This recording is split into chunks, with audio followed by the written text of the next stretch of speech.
Oke, selamat datang kembali di channel Investor Profit. Di video kali ini saya akan membahas saham PSSI atau PT IMC Pelita Logistik Tbk.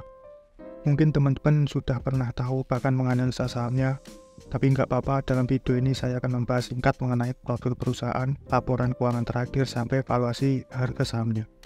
Disclaimer dulu, video ini bukan untuk ajakan jual maupun beli suatu saham. Oke, langsung ke pembahasan. Yang pertama, profil perusahaan.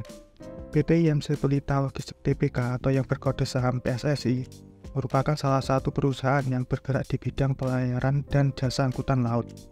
PSSI didirikan pada 10 Januari 2007 dengan nama PT Pelita Samudra Shipping untuk memberikan solusi logistik dan transportasi laut kepada perusahaan pertambangan batubara di Indonesia. Pada tanggal 5 Desember 2017, PSSI melakukan IPO dan melantai di Bursa Efek Indonesia. Kemudian pada tanggal 14 Februari 2023 melakukan pergantian nama dari PT Pelita Samudra Shipping Tbk menjadi PT IMC Pelita Logistik Tbk dalam rangka sinergi dan penyelarasan dengan kelompok usaha perseroan yang memiliki banyak diversifikasi bisnis di bidang logistik. PSSI terus melakukan ekspansi bisnisnya, baik itu penambahan armada baru sampai penjualan kapal-kapal yang sudah tua sebagai bagian dari strategi peremajaan kapal. PSSI membagi kegiatan usahanya menjadi 3 model bisnis, yaitu yang pertama, pemindahan muatan barang. Pengangkutan transshipment adalah kegiatan pengangkutan komoditas secara kolektif menggunakan mode transportasi tongkang yang ditarik oleh kapal tunda dari suatu tempat ke dermaga ataupun ke kapal curah besar, yang selanjutnya akan dibawa ke tempat lain. Saat ini, komoditas utama yang dilayani untuk pengangkutan transshipment adalah komoditas batubara dan nikel. Kedua, pengiriman antar pulau. Pengangkutan antar pulau adalah kegiatan pengangkutan komoditas dari pelabuhan asal ke pelabuhan tujuan antar pulau dalam negeri. Adapun komoditas utama yang dilayani untuk pengangkutan antar pulau adalah batubara, nikel, alumina, semen, klinker, tembaga konsentrat, dan pasir besi. Yang ketiga, pengiriman internasional. Kegiatan ini adalah pengangkutan antar negara yang melayani pengangkutan komoditas ke atau dari luar negeri. Hingga 2021, segmen kapal kargo curah PSSI telah menambah rute internasional dengan negara tujuan ke negara-negara wilayah Asia Tenggara, Republik Rakyat Tiongkok, Uni Emirat Arab, hingga ke Rusia untuk pengangkutan komoditas batubara dan besi baja. Volume pengangkutan PSSI per kuartal 3 2023 sebesar 16,5 juta metrik ton, turun 5,9 juta metrik ton atau 26% dibandingkan kuartal 3 2022 yang sebesar 22,4 juta metrik ton. Sedangkan persentase pengangkutan PSSI didominasi oleh batubara sebesar 87% dan 13% sisanya merupakan material tambang lainnya. Saat ini jumlah fasilitas aset dan armada PSSI adalah 71, meliputi 33 kapal tunda, 28 tongkang, 2 fasilitas muatan apung, 3 tongkang derek apung, dan 5 kapal curah besar. Sedangkan utilisasi kapal per kuartal 3 2023 adalah 84% kapal tunda dan tongkang, 79% fasilitas muatan apung, dan 89% kapal curah besar. Selanjutnya mengenai struktur kepemilikan saham. Terdapat satu pengendali atau pemegang saham mayoritas PSSI, yaitu PT Indo Prima Marine dengan kepemilikan 43,83%. PT Indo Prima Marine bergerak di bidang jasa dan perdagangan yang berkedudukan di Jakarta Pusat.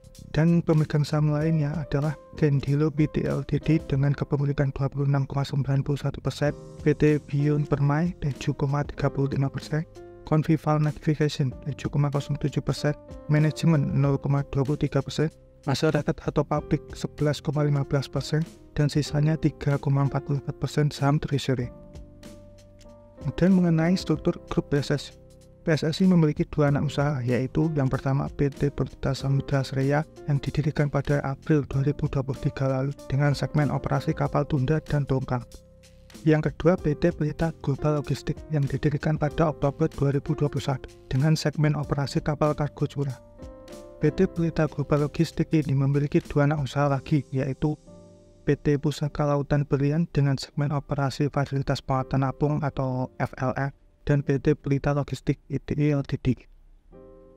PSSI menjalankan operasional usahanya tak hanya di seluruh perairan Indonesia saja, tapi PSSI juga menerima pengiriman ke luar negeri mulai dari Asia sampai ke Timur Tengah dan Afrika.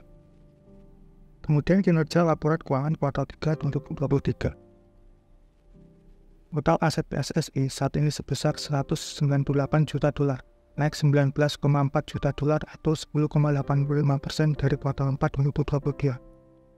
Pos terbesar aset PSSI terletak pada aset tetap bersih sebesar 103 juta dolar. Pos ini turun 7,1 juta dolar atau 6,43% dari kuartal 4 2022. Aset tetap turun dikarenakan PSSI melakukan penjualan beberapa armada kapalnya. Dan pos terbesar kedua PSSI terletak pada kas dan setara kas sebesar 62 juta dolar. Kas ini naik 32 juta dolar atau 104,82% dari kuartal 4 2022. Kenapa kas dan setara kas PSSI naik 2 kali lipat? Sebelum menuju kesimpulan kas dan setara kas yang naik, mari kita analisa dulu bagian cash flow. Dapat dilihat pada layar, kas aktivitas operasi sebesar 29 juta dolar, yang turun 8 juta dolar atau 21,41% dibandingkan periode yang sama tahun sebelumnya. Kas aktivitas operasi ini turun dikarenakan menurunnya pos penerimaan dari pelanggan. Selanjutnya, kas aktivitas investasi PSSI sebesar 12 juta dolar. Kas aktivitas investasi yang positif menandakan perusahaan lebih banyak investasi atau menjual asetnya. Dapat dilihat pada layar, PSSI lebih banyak melakukan penjualan aset tetapnya dibandingkan memperoleh aset tetapnya. Kemudian yang terakhir, kas aktivitas pendanaan PSSI minus 10 juta dolar. Pos ini minus disebabkan pembayaran dividen sebesar 17,3 juta dolar dan pembayaran pinjaman bank sebesar 10,4 juta dolar. Akan tetapi di saat yang sama, PSSI juga melakukan pinjaman bank lagi sebesar 19,6 juta dolar. Jadi dapat disimpulkan kenaikan kas dan setara kas PSSI yang 2 kali lipat mayoritas disebabkan oleh penjualan aset tetap dan penerimaan pinjaman bank. Kemudian liabilitas dan ekuitas. Total liabilitas PSSI saat ini sebesar 36 juta dolar, naik 2,6 juta dolar atau 7,91% dari kuartal 4 2022. Kenapa liabilitas PSSI naik? Dapat dilihat pada layar, liabilitas PSSI naik disebabkan naiknya pinjaman bank jangka panjang pada pos liabilitas jangka pendek maupun jangka panjang. Pinjaman bank ini untuk apa? Pada public expose November kemarin, manajemen mengatakan bahwa hutang terjadi di level anak usaha, di mana PT Pusaka Lautan Berlian bentuk akhir tahun 2022 kemarin yang fokus di bidang usaha FLF, sedangkan PT Pelita Samudra Sria, anak usaha yang fokus di bidang kapal tunda dan tongkang. Untuk operasional membutuhkan working capital maupun hutang untuk pembelian kapal. Jadi penggunaan dana untuk pembelian aset di anak-anak usaha. Dengan memiliki utang ke pihak ketiga, diharapkan anak usaha agar lebih mandiri dan tidak bergantung pada PSSI. Sementara itu, total ekuitas PSSI saat ini sebesar 161 juta dolar, naik 16,7 juta dolar atau 11,52% dari kuartal 4 2022. Ekuitas PSSI naik karena naiknya saldo laba. Selanjutnya pendapatan dan laba. Pendapatan usaha PSSI kuartal 3 2023 sebesar 79,3 juta dolar, turun 6,6 juta dolar atau 7,76% dibandingkan periode yang sama tahun sebelumnya. Sedangkan laba PSSI kuartal 3 2023 sebesar 34,9 juta dolar. Laba ini naik 1,9 juta dolar atau 5,88% dibandingkan periode yang sama tahun sebelumnya.